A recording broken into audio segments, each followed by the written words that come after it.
Hello दोस्तों, मैं doctor Animesh, plastic surgeon, आप सभी का अपने यूट्यूब चैनल सर्जरी ऑनलाइन पे स्वागत करता हूं।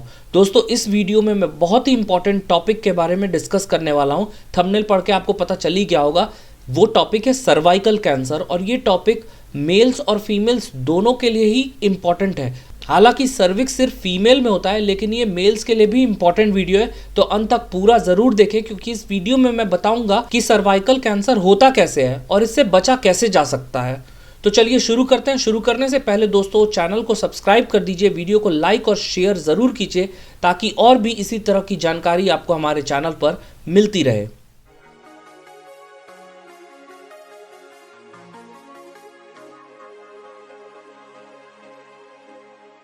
तो दोस्तों, सर्वाइकल कैंसर के बारे में आप लोगों ने जान लिया होगा, क्योंकि ये बहुत ज़्यादा इंपॉर्टेंट और ट्रेंडिंग टॉपिक चल रहा है। बहुत सारे लोगों ने इसके बारे में समझाया भी है वीडियोस में।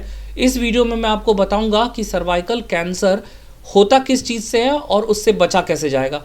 तो दोस्तों, फीमेल्स में यूट्रस के नीचे वाले हिस्से को सर्विक्स कहते हैं, जो वेजाइना के ऊपर होता है, और उसी हिस्से में अगर कैंसर हो जाए तो उसे हम सर्वाइकल कैंसर बोलते हैं। अब कुछ लोग सोचते हैं कि कहीं ये नेक का कैंसर तो नहीं है, क्योंकि गले को भी हम मेडिकल साइंस में सर्वाइकल ही बोलते हैं। जैसे अगर गर्दन में दर्द होती है या फिर गर्दन में रीढ़ की हड्डी में दर्द होती है, जिसे हम सर्वाइकल वर्टिब्रा भी कहते हैं, तो उससे आपको कंफ्यूज नहीं करना है। सर्वाइकल कैंसर जो होता है वो गले का कैंसर नहीं होता है, वो यूट्रस के नीचे जो हिस्सा होता है फीमेल रिप्रोडक्टिव ऑर्गन का, जिसे हम सर्विक्स कहते हैं, वहाँ का कैंसर होता है।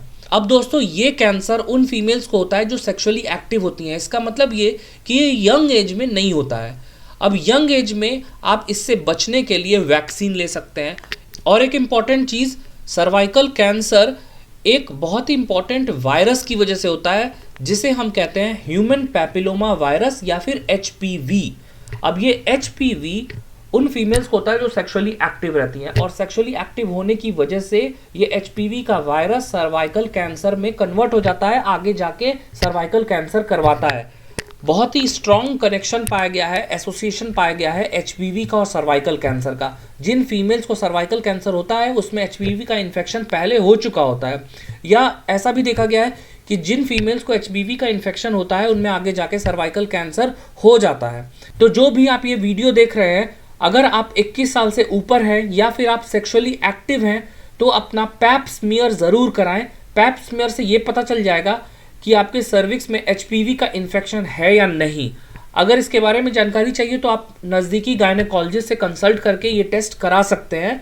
ये एक स्वैब टेस्ट होता है। पैप स्मीयर के बारे में मैं आने वाले वीडियोज़ में बताऊँगा डिटेल में। पैप स्मीयर में हम सर्विक्स से थोड़ा सा डिस्चार्ज लेते हैं और उसे टेस्ट करते हैं। टेस्ट करने से हमें पता लग जाता है कि उसमें HPV का इन्फेक्शन है या नहीं। तो दोस्तों, ये टेस्ट हर 3 साल पे कराना ज़रूरी है, और उन फीमेल्स को कराना चाहिए जो 21 साल से ऊपर की एज की है या फिर जो सेक्सुअली एक्टिव है। अब दोस्तों, सर्वाइकल कैंसर से बचा कैसे जाए। तो सर्वाइकल कैंसर से बचने के लिए HPV के वैक्सीन्स भी आती हैं। आप लोगों ने सुना होगा, बहुत सारे वैक्सीन्स बैक्टीरिया के लिए आते हैं, वायरसेस के लिए भी आते हैं। सेम उसी तरह की वैक्सीन HPV के लिए भी आती है, जिसे हम HPV वैक्सीन कहते हैं। अब HPV वैक्सीन HPV के इन्फेक्शन से तो बचाती है, साथ में सर्वाइकल कैंसर से भी बचाती है। अब HPV वैक्सीन लेना कब चाहिए। तो HPV वैक्सीन आप बच्चों को दे सकते हैं, मेल्स और फीमेल्स दोनों को दे सकते हैं, क्योंकि फीमेल्स को तो सर्वाइकल कैंसर से बचाता ही है। मेल्स में भी कई जगह के कैंसर ऐसे होते हैं जो HPV कराता है, तो ये वैक्सीन उन जगह के कैंसर से प्रिवेंट करता है मेल्स में, और फीमेल्स में भी उन जगह के कैंसर्स के साथ ही सर्वाइकल कैंसर से भी बचाता है। तो कब लेना चाहिए। 9 साल से 15 साल के बीच के बच्चों को आप HPV वैक्सीन दे सकते हैं, और ये बिल्कुल भी सेफ है। देना कैसे चाहिए। तो जैसे अगर पहला डोज आज दे रहे हैं तो 1 महीने बाद दूसरा डोज देंगे, और तीसरा डोज 6 महीने बाद देंगे। तो ये टोटल डोज होता है। टोटल 3 डोज होते हैं HPV के। आज देने के बाद 1 महीने बाद देते हैं, और फिर 6 महीने बाद देते हैं। आपको ये डोज मिस नहीं करनी है, नहीं तो फिर से दोबारा से आपको शुरू से लेना पड़ जाएगा। तो इसीलिए HPV का वैक्सीन जब भी लें, तीनों डोज टाइमली ज़रूर लें, और मेल्स और फीमेल ज़रूर लें। अब सवाल आता है कि क्या 15 साल से ऊपर के लोगों को भी HPV वैक्सीन देना चाहिए।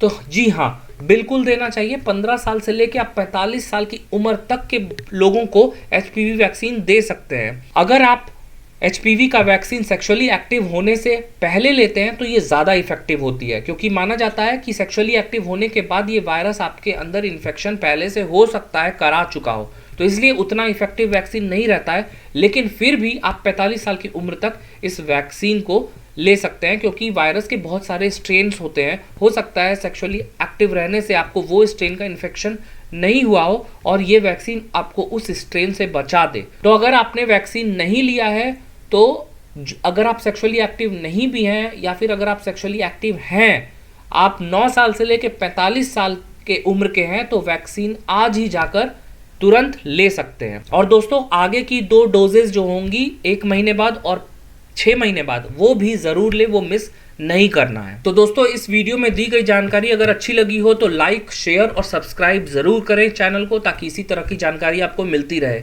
इस वीडियो में खास करके मैंने 2 जानकारी इंपॉर्टेंट दी है, मैं रिपीट कर देता हूँ, समराइज़ कर देता हूँ। पहली जानकारी ये कि अगर आपकी उम्र 21 साल से ऊपर है और आप सेक्सुअली एक्टिव हैं तो पैप स्मेयर हर 3 साल पर ज़रूर कराएँ। और दूसरी चीज़, अगर आपकी उम्र 9 साल से लेके 45 साल के बीच में है तो एचपीवी का वैक्सीन जो 3 डोजेस में दिया जाता है 0, 1 और 6 मंथ्स में, वो आप ज़रूर लें। दोस्तों, मिलते हैं अगले वीडियो में, तब तक के लिए टेक केयर।